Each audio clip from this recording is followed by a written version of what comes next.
हम लोग वर्षों से इस समारोह को मनाते आ रहे हैं और जब तक सूरज चांद रहेगा तब तक ये पर्व मनाया जाएगा, क्योंकि भारत के इतिहास का एक बहुत ही स्वर्णिम पल है। जैसा कि 15 अगस्त 1947 को हमारा देश भारत अंग्रेजों के गुलामी से छुटकारा पाया था। ये कहे कि भारत की जो जर्जर स्थिति से उससे उबरकर आगे बढ़ा और आगे हम स्वतंत्र भारत में जी रहे हैं। हम स्वतंत्र जरूर हैं, लेकिन स्वतंत्र व्यक्तियों का क्या अधिकार होना चाहिए, इस अधिकार के बारे में सबको पता नहीं है। तो मैं आपको कुछ भारत के स्वतंत्र लोगों के अधिकार के बारे में बताना चाहूँगा, ताकि आप आगे बढ़कर जब भी बड़े हो तो अपने वसूलों के साथ भारत की इस मर्यादा को और आगे बढ़ाने में महत्वपूर्ण भूमिका निभाइए। हम स्वतंत्र है, स्वतंत्रता का मतलब क्या होता है और परतंत्र का क्या मतलब होता है, सबसे पहले इसको समझने की कोशिश करते हैं कि स्वतंत्र क्या होता है और स्वतंत्र क्या होता है। स्वतंत्रता और स्वतंत्रता एक भावना है। भावना, जिस भावना के अंदर एक व्यक्ति जिसके मन में उठती हुई बातों को वह खुद से जी सके, वैसी भावना को स्वतंत्रता कहते हैं। जहाँ मेरे अंदर जो भी भावनाएं जगी उसको हम स्वतंत्र रूप से लागू कर सके, अपने उस देश के संविधान के अंतर्गत मर्यादित कर सके, वो स्वतंत्रता होती है। भारत कभी सोने की चिड़िया कही जाती थी, उसके बाद इस सोने की चिड़िया पर विदेशी लुटेरों का नजर पड़ गया, जिन्होंने भारत में सोने को लूट लिया और चिड़िया को पिंजरे में बंद कर दिया। जब चिड़िया को पिंजरे में बंद किया, यही पिंजरे में बंद करना ही हमारी गुलामी थी और स्वतंत्रता कहलाती थी। भारत पर विदेशियों का आक्रमण आज से नहीं, इतिहास उलटेंगे तो 3000 वर्ष पहले से कभी हुन का आक्रमण हुआ, कभी यूनानियों ने आक्रमण किया, कभी पुर्तगालियों ने आक्रमण किया, कभी मध्य एशिया से लोग आए। जब तक भारत के सोने की चिड़िया की सोने को लूट न लिया, तब तक भारत को छोड़ा नहीं। और सबसे जो अंतिम लुटेरा था जो भारत को लूटा, वो था अंग्रेज, जिससे हम लोग 15 अगस्त 1947 को आज़ाद हुए। तब से हम इस स्वतंत्रता दिवस को मनाते हैं, बहुत गर्व से मनाते हैं, काफ़ी खुशी है। हर एक स्कूल, कॉलेज, हॉस्पिटल, जितने भी सरकारी संस्थान हैं, सभी जगह इस उत्सव को मनाया जाता है। लेकिन हमारे बच्चे इस स्वतंत्रता के महत्व को नहीं समझते, क्योंकि उन्हें इस तरह की आज शिक्षा नहीं दी जाती है।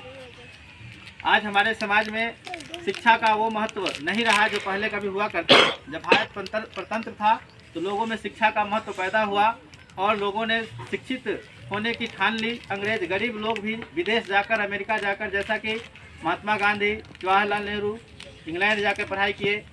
दलित विद्यार्थी माने जाने वाले हमारे महापुरुष भीमराव अंबेडकर जो अमेरिका जाकर पढ़ाई की, कितने गरीब थे, उनके अंदर एक भावना थी कि हम इस देश के लोगों को आगे बढ़ाएंगे, उनके बीच आज हमारे देश के लोगों के बीच समस्या होती है कि मैं गरीब हूँ तो पढ़ाई आगे कैसे होगी। बस समस्या पढ़ाई नहीं है, पैसा नहीं है, समस्या हमारे अंदर जुनून की कमी है। हमारे देश के बच्चों में वो जुनून की कमी धीरे धीरे घटती जा रही है, जिसकी कमी को दूर करना होगा। देखिए, एक छोटा सा उदाहरण मैं आपको बताता हूँ। भारत विश्व में जनसंख्या की दृष्टि से अभी दूसरे स्थान पे है। यदि ये 2021 की जनगणना हुई तो निश्चित रूप से प्रथम स्थान पे आ जाएगी। चीन को ही पछाड़ कर जनसंख्या के मामले में चला जाएगा। अभी तुरंत 2021 टोक्यो में एक घटना घटी, सबको पता है, ओलंपिक, जिसको दर्शाया भी गया है। यहाँ पे देख सकते हैं कि रंगोली में भारत के प्रदर्शन को क्या किया गया है, दिखाने की कोशिश किया गया ओलंपिक के माध्यम से। भारत की जनसंख्या विश्व में सबसे 1 नंबर पे, और जब पदकों की बात होती है तो 60वें, 62वें, 65वें नंबर पे आता है। कारण क्या है? तो कारण है यहाँ के लोगों में जुनून की कमी और यहाँ के व्यवस्था में कमी। सरकार उस तरह की व्यवस्था नहीं कर पाती है कि बच्चे क्या करें, इस तरह के खेल भावना को दिखा सके और विश्व में अपना परचम लहरा सके। और सरकार इसलिए नहीं दिखा पाती क्योंकि हमारे लोगों में वो कमी है। हम सरकार के प्रति उदासीन नहीं है, सरकार के प्रति हम कह सकते हैं मजबूर भी नहीं है। उनके प्रति हम लोग कह सकते हैं कि एक जो अंग्रेजों की व्यवस्था थी, गुलामी, जिस तरह से अंग्रेजों ने हमको परतंत्र बना के रखा था, आज वही हमारी सरकार हमारे साथ करने की कोशिश कर रहे हैं। आप देख सकते हैं कि हमारी विधि व्यवस्था में एक छोटे से पद, वार्ड से लेकर के और बहुत बड़े पद, भारत के राष्ट्रपति तक यदि देखें तो हर जगह भ्रष्टाचार व्याप्त है। एक वार्ड सदस्य है वो भी भ्रष्ट है। एक गांव का जिसपे मात्र 500 से 600 वोट का अधिकार होता है, जिस पर वो अपना राज जमाना चाहता है, वो भी कहीं न कहीं भ्रष्टाचार में लिप्त होता है। जितने उसको अधिकार मिलते हैं उस अधिकार को पूर्ण नहीं करता है। उसके ऊपर मुखिया जाइए, मुखिया जी क्या करते हैं, उनको जितना पंचायत में जिनका कार्य होना चाहिए पंचायत के सदस्यों को उतना कार्य नहीं करते हैं, और अपना पेट भरने के चक्कर में एक बार मुखिया बनते हैं तो उनका 3 तल्ला घर बन जाता है।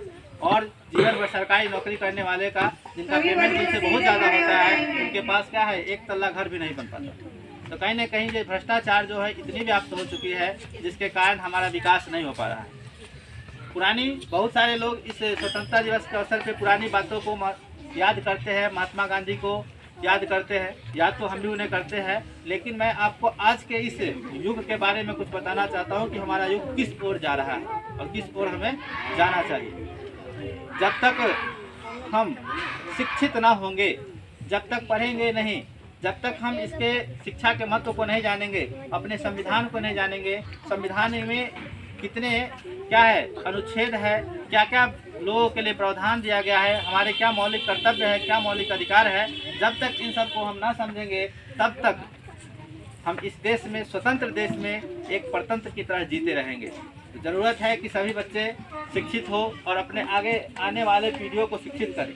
जब तक हम आगे आने वाले पीढ़ियों को शिक्षित ना करेंगे तब तक उन्हें इसका महत्व पता नहीं होगा, तब तक हम ये परतंत्रता भरी जीवन जरूर जीते रहेंगे। कहने को हम आज़ाद जरूर है, लेकिन आज हमारी समस्या आप सबके सामने ज़रूर होगा, सब लोग समझते होइएगा। एक छोटी सी घटना घटती होगी कि सरकार आपके लिए राशन आवंटित करती है, तो आपका राशन देने वाला व्यक्ति आपके 2 महीने का राशन काट लेता है।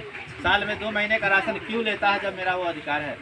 आप एक वीडियो यहाँ जाइए, एक ब्लॉक में आवासीय प्रमाण पत्र बनवाने, तो वहाँ आपसे वीडियो या उसके जो कर्मचारी है 100 रुपये घूस लेते हैं, तब आप क्या करते हैं? भ्रष्टाचार इसे ही कहते हैं कि जब हमारे अधिकार के लिए हमें क्या करना पड़े, आर्थिक रूप से शोषित होना पड़े, इसी को भ्रष्टाचार कहते हैं। जब तक हम जागृत नहीं होंगे, लोगों के प्रति आंदोलन नहीं करेंगे, तब तक क्या होगा, ये भ्रष्टाचार खत्म नहीं होगा। और आज बता सकते हैं कि भारत की स्थिति कितना नीचे जा रहा है, कह सकते हैं कि भारत की दुर्गति सामने है।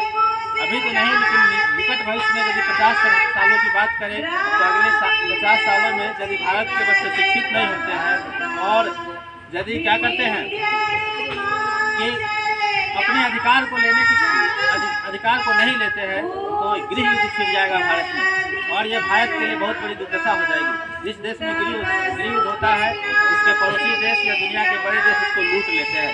जैसे सीरिया को देख लीजिए, इराक को देख लीजिए, अफगानिस्तान को देख लीजिए, वो आज देश निस्तनाबूद हो गए हैं, क्योंकि वहाँ की सरकार जब भ्रष्ट हुई तो वहाँ के लोगों ने क्या किया कि वहाँ की जनता आपस में लड़ी थी, और अमेरिका, रूस, चीन जैसे बड़े देशों ने वहाँ के संसाधनों का भरपूर शोषण किया, और आज सारा का सारा देश रेगिस्तान बना पड़ा है।